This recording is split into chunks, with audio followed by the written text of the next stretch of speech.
Hey, what's up everyone? So this is a review, my personal review of the 2024 Royal Enfield Classic 350cc.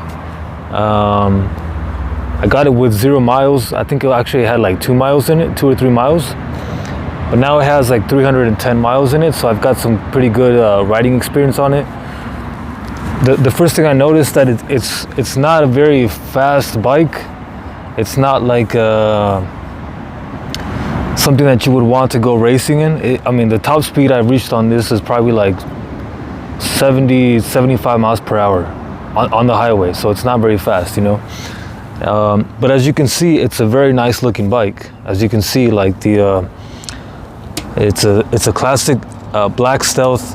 It's got on the rims, you see it's got this like red strip going around the rim, makes it look very nice. Also on that one, and on the top here you can't see, but it also has a red strip going down. And obviously it's got the Royal Enfield here. It's just a nice looking bike. I mean, if it kind of looks like a vintage, you know, back in like the 50s. This is kind of how they made the bikes back then. And you can see it's got the 2 turn signals here. It's got the main light here. It's a bit dirty, I need to clean it, but it's got a bunch of mosquitoes on the headlight there. I believe the lights here are halogen, they're not LED, which honestly I'm not that picky about it. I mean, they work, they're fine. In the nighttime I can see good, it's not a big deal. What else can I say about this bike? It's just a nice clean bike, man. It's a good beginner bike, I would say that. It's a good beginner bike for people that just are starting to ride bikes or are not very experienced. It's a good bike. It's not very heavy. You can turn with it easily. You can shift with it easily. It's a good overall good bike. Now, if you wanted to go more like faster, if you wanted to do something like commuting every day, you could even commute with this. It's a good commuting bike too.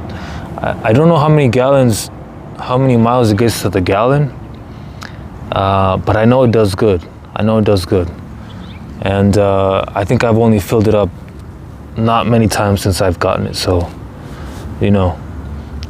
It's got a back seat. This one came with you can have somebody ride in the back seat, or you can strap your belongings back there. And it even has this for the passenger there.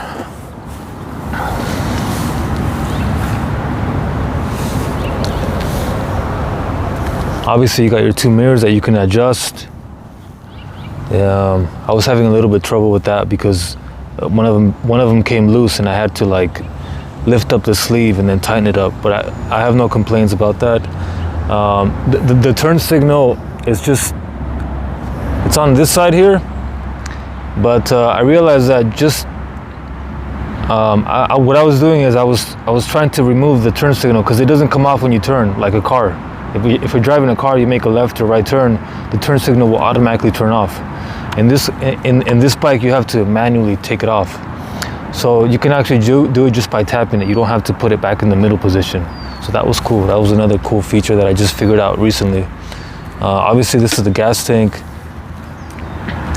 Like I said, it's just a nice bike, man. I'm happy with it. It's inexpensive. I think I paid total was like 4,000 something US dollars.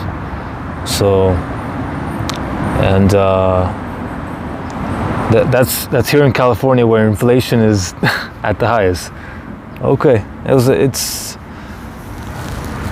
I have no complaints about it. Like I said, I know a lot of people say that it's kind of a slow bike, they might sell it, but I plan to keep this for a long time.